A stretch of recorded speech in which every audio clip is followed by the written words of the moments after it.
أنفسهم وما يشعرون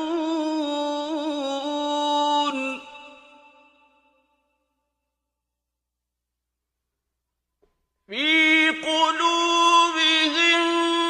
مرض فزادهم الله مرضا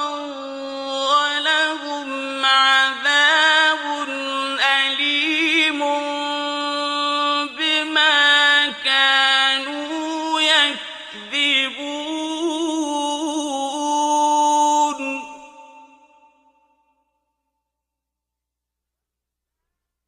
وَإِذَا قِيلَ